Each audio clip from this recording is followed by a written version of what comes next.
Hi, I'm Todd Gaines. I used to work here at RE with Steve Powles from 2009 to 2011. I was a postdoc here and got to do some exciting research working with Steve. And I've stayed in close touch with Steve since that time. I spent a couple of years at Bayer in Frankfurt working on a project together with Steve. And I'm currently at Colorado State University in the US.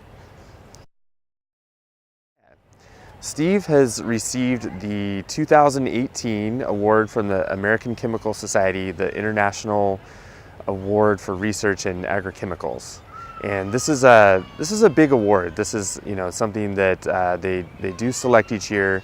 It's very competitive, and there's a nomination process and letters of support that go with it. And it's recognizing Steve's contribution to the field of herbicide resistance research, in particular for his work on metabolic resistance and some of the special threats that poses, and his work in research and with industry to help guide the discovery of new chemicals and understanding how chemicals may be threatened by metabolic resistance.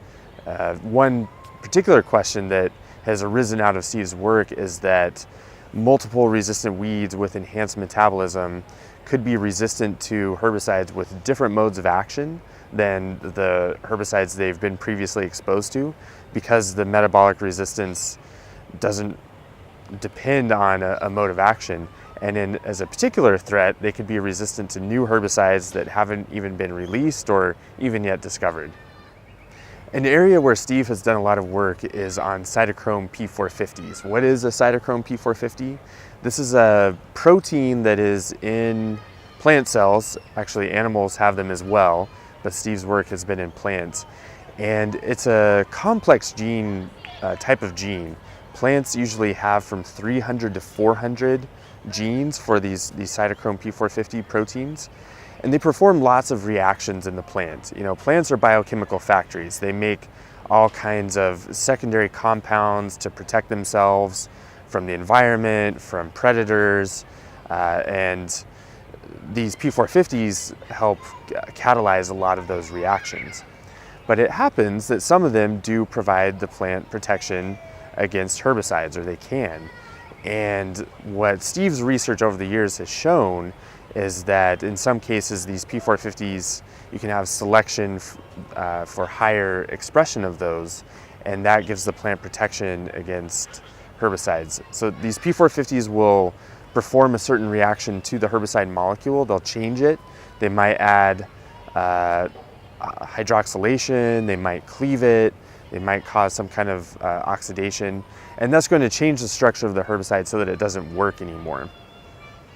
One of the reasons I was really excited to nominate Steve for this award is his great track record of mentorship. I feel really thankful and grateful that I was able to spend some time here in RE and working with Steve.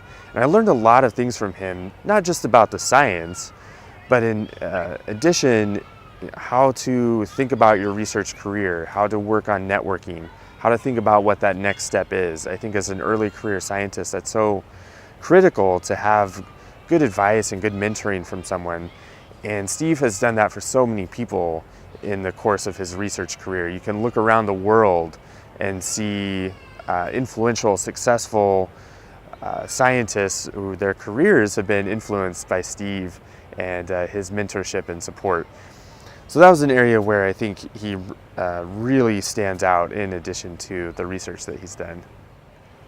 Not only has Steve been a great mentor to me, he's also provided a lot of advice and input to industry regarding their chemical discovery programs. As you know, there's been a lot of trend of consolidation and mergers in the herbicide industry and the whole crop protection industry. And an area where Steve has really been influential is in providing input to some of these companies to understand the threat that's posed by herbicide resistance and metabolic cross resistance conferred by P450s in particular. So some of the companies have even implemented metabolic resistant weeds into their early discovery screening program to help understand and know if there may be existing resistance to the new chemicals that they're discovering. So I think he really has made this truly international contribution to agrochemical research through his mentoring and through his advice and input to the chemical industry.